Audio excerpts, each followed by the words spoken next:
So if we look at volume, right, this is the highest, most volume cryptocurrencies in the world. And you can see it's like all countries right now. Like if we wanted to go into, USA, we could do that, right? But I don't really care what region it is because cryptocurrency is global. I mean, if you were trying to figure out, okay, what is Coinbase? How do they compare to another cryptocurrency exchange in America? That would be like a specific type of research you wanted to do, right? So CoinGecko is just an amazing research suite that you can understand what's going on, and you can buy like extra packages, and you can play their, collect the gumball game or candies game. And these, points add up in the rewards, where you can like, buy, stuff from them, and you could buy memberships and other things like that.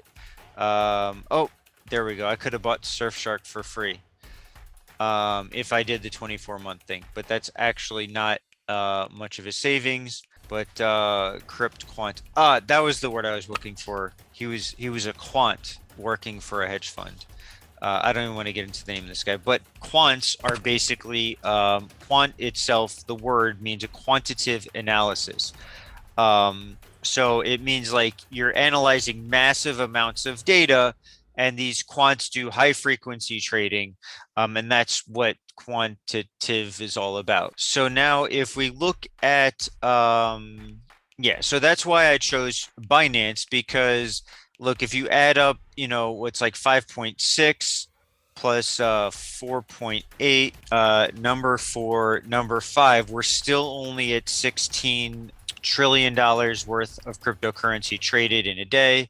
It's actually, yeah, so the top six cryptocurrency exchanges in the world, other than Binance, still don't add up to the volume that happens on Binance.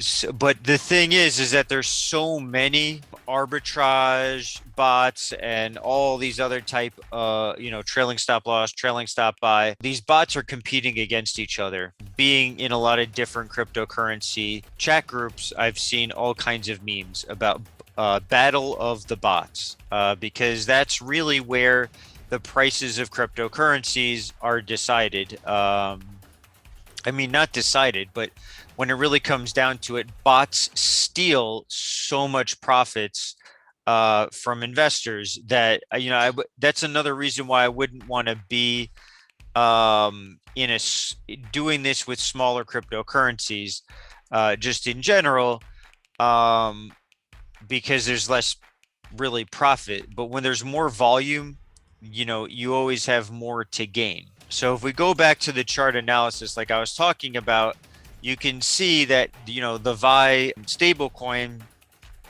it only has like 19.7 million dollars worth of daily, I'm sorry, $19.7 million of liquidity. And we don't get volume here. It doesn't really say how much volume, but if you look at each section, each candle tells you how much volume. So like there was like in that one moment there was like 85,000, so there's like ridiculous amounts of volume in this as well. um and you could have something even more sophisticated, that breaks all this down even further, but there's very little profit margin to be made, and the cost of each trade is always has to be in the compensation of the strategy, so that you're not, spending more in fees than you are making profit. So that's why I have like, just a very simple thing going on. It's only making like 3 trades a day on Vi. You could also do something, like this. You could trade manually if you could rely on it going completely sideways forever and ever and ever. But when it really comes down to it, the only way to know things are going to go sideways is if it's like a stable coin. And you can zoom out and see that over the course of the last 2 weeks that it's definitely been going sideways, and then people are always going to want.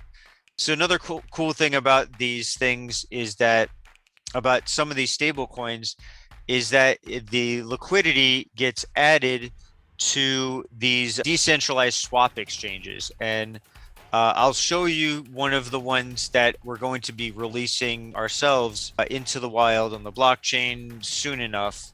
But basically, you can see that this is like basically the main place where liquidity tokens are held in the Binance Smart Chain. It's PancakeSwap V2. This is Panther Swap, which is enormously successful. It just came out about 5 weeks ago, and we actually are in the process of cloning it and improving it and making it more beneficial for the investor with completely dynamic emissions, which I'm not going to get into on today's session because I don't want to bombard you with too much different directions of knowledge. But each one of these swaps is where, investors can make a lot of money when a new farm comes out, especially on a reliable platform like this in what are called IFOs, which is like an initial farm offering. And we're going to be doing that too. We're going to be doing initial farm offerings as a service for the charity network eventually, so that we can get investors to, just general people who want to do investing to help benefit charities just simply by putting it on our website as an initial farm offering. And I don't want to get too much into the charity coin network too much, but the basic premise of it is that there are different transaction fees that are on some of these coins. And that there's like a transaction fee. I do all of my manual buying right here inside of PooCoin charts. And it helps me because they have this auto slippage feature, which I've taught many people about. Serious traders that have been doing the same thing that I have for the same amount of time or longer. They just, don't know about this feature of this website. So basically, if we were to go ahead and buy this right now, we're going to buy one BNB. First of all, you can see that the price impact here is 0.00, which means it's less than 100th of a percent. So that's a really good sign. And that's the main reason why you need to make sure that there is a lot of liquidity. So there's not just like $19.7 million of liquidity on PancakeSwap V2, which is like the first stable swap on Binance Smart Chain, or, only 700,000 on Panther Swap. It's also decentralized in its liquidity pools. So you can get liquidity pools all over, and, liquidity pools between USD, BNB, BUSD. And when I go to press confirm, you notice that the slippage thing over here, it didn't change. Now, if just as an example of a very popular coin right now, and I've fielded questions about what do you think of SafeMoon and all these other things. And SafeMoon used to be like down here, and tons of people have made a bunch of profit on it. You can look at it and you can see that, if you bought a little under 2 weeks ago and it went up from like what I would consider like a Satoshi of BNB, 3477 Satoshis to, 38. Okay, you made a profit like 10%. Yeah. So I mean that's pretty good, in one shot. So you could, if you know how to do this right, which is not easy, you could manually trade and make up a ton of money. But the flip side of that is that you could have bought it here, sold it here, and then it looks like it's going up, so you buy again, or you see it kind of stabilizing over here and you're expecting it to keep going up, so it's all about speculation. And that's why I don't do too much manual trading, and that's why I try to stay out of the regular markets and go to something that's completely stabilized in its pricing. And actually, when you're trading stable coins the way I am, which is considered like profit scalping, you actually improve the stability of the coin because you're buying it when it's low and you're selling it when it's high. And the whole point of stable coins is to be pegged to a specific price. Whereas the point of these type of cryptocurrencies is to usually make a bunch of money for the developers, but also to redistribute the coins to the holders.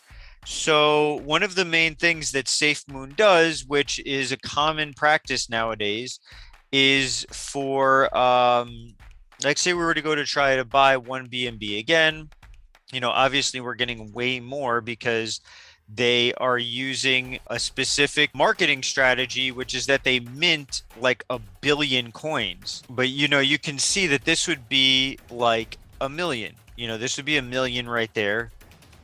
This would be a billion. This would be a trillion. And then I forget what a quintillion or something like that. So they mint a quintillion of their coins, and they still have the same amount of coins. So they're not burning anything, which is taking stuff out of circulation, which is an amazing method of stabilizing prices, which is actually what those stable coins do. Every time you sell a stable coin on their platform, for USD, they're actually burning the currency. So the supply is not going to be consistent. And then they mint that cryptocurrency when you buy on their platform. But you can see that even though there's, as much as 29 million in liquidity here at PancakeSwap V2 and just about as much as PancakeSwap V1, there's much less over here in the BUSD, which is the Binance pegged US dollar. It's the US dollar of the Binance.com website, which then got, migrated over to the Binance Smart Chain. But there's still a price impact of 0.1. And you might say, okay, well, why is that? So that's because they're charging you extra compared to VI, and it's just part of their overall tokenomics. So these tokenomics can be way more beneficial than the tokenomics in SafeMoon. And I'll get into that in a little bit, but they basically, every transaction, so I'm going to go to do the swap right now. I just press the swap button. Okay, and now I have to approve the transaction, which is the safety of buying things in a decentralized world, especially on your phone. Usually there's like a checksum, but you can see that the slippage over here is 11. So the 11% slippage is to compensate for the fee structure. And if your slippage is too high, your transaction can get front run, which I don't want to get into too much right now, but it basically it compensates for that large fee structure. I'm not going to actually buy it, so I'm going to reject it. But so it compensates for a 10% fee structure. So at every purchase that you make with SafeMoon, you would have to know or have some way of making, more than 20% profit after you sell it. And that's because you're spending 10% to buy in, and then you're spending 10% on the way out.